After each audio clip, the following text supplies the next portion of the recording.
University of Oklahoma athletes are recovering from stabbing wounds suffered in a weekend melee at a Norman nightclub. I'm Mike Sherman, and this is OU Football with Jake Trotter. Jake, you spent the last 2 days chasing down this story. Tell us what happened. Well, after the game Saturday night, or I guess Sunday morning, at a private club by Lindsay Street, right near the interstate on 35, there was a altercation between a number of people that involved several weapons, knives, tire irons even, and there were gunshots reported, and police found that there were shots fired at the scene. In the incident, 3 people that we know of were injured, 2 of them believed to be Oklahoma athletes who were actually took themselves to the hospital after being cut. So it was a pretty serious deal. No suspects that we know of, the police have, but it's kind of an ongoing thing, and I think we'll find more details as the week goes on. A football player, a basketball player, who are these guys? Well, Ray Willis is the basketball player. He's from Atlanta. He's an incoming freshman, is like a 6'6" guard. Frank Alexander, backup defensive end for the Sooners, are the 2 players. Should we take it the fact that these guys went themselves to the hospital, that their injuries are not serious or life-threatening? Injuries are not life-threatening, so far as we know.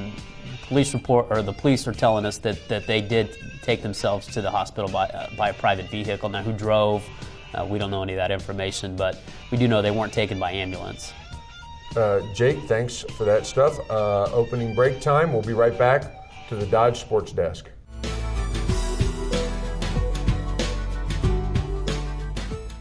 We're back at the Dodge Sports Desk on OU Football with Jake Trotter. Jake back on the field. Big question in Norman seems to be, can Manny be Manny? Or rather, can Manny Johnson be the man for OU at wide receiver this year? He showed that he could against Chattanooga. I mean, 9 catches in the first half, finished with 120 yards and a touchdown. He's a guy that's very solid. He makes all the catches, doesn't drop passes.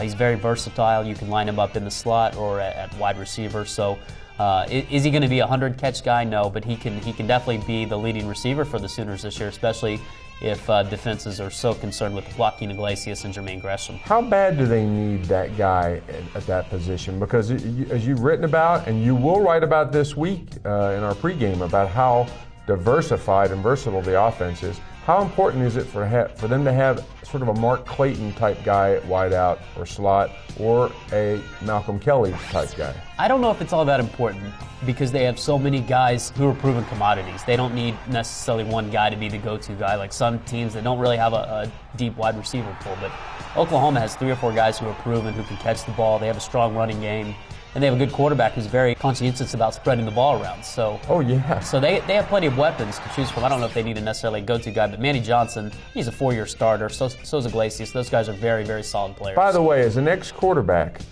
this spreading the ball around thing makes for more harmonious huddles. It seems very intentional that Sam Bradford's doing this.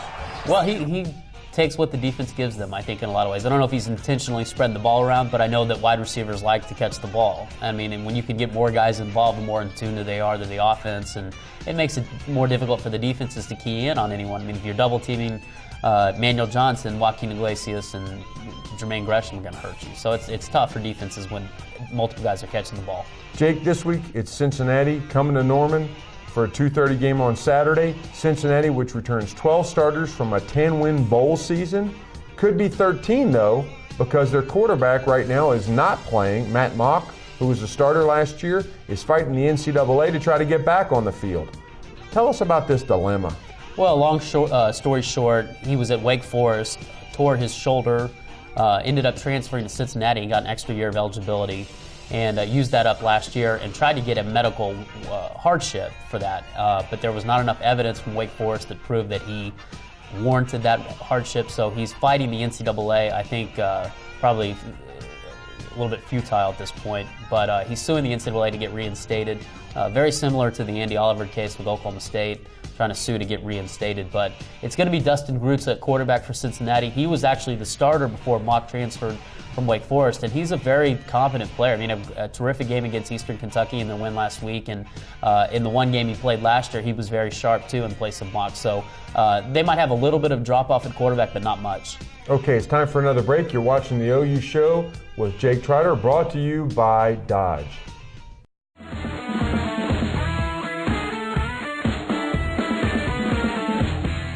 We're back on OU football with Jake Trotter, brought to you by Dodge. Jake, last question. OU's a 3-touchdown favorite Saturday in a 2:30 game at Owen Field. What, if anything, about Cincinnati should concern OU fans? Well, it's a top 25 ball club, in my opinion. Like you said before, they returned a number of starters. They have 2 potential All-Americans on defense. I know their offense gets talked about a lot, but Mickens at quarterback and Terrell Byrd at the defensive tackle.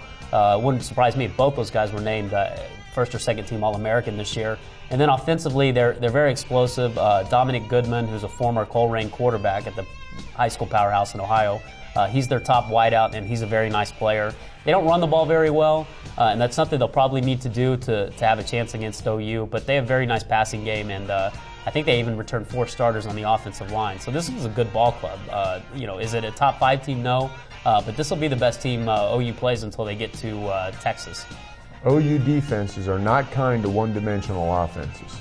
No, not at all. Texas Tech has found that out over the years in Norman. But what OU has to do is take away the run game. If they do that, then they can tee off on Garuzza. I mean, this is Cincinnati's played some tough places, but I don't think they played anywhere like this in the past couple of years. It's going to be a really tough game for them.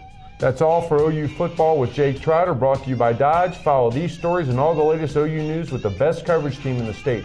Every minute on newsok.com, newsok.tv, and every day in the Oklahoman.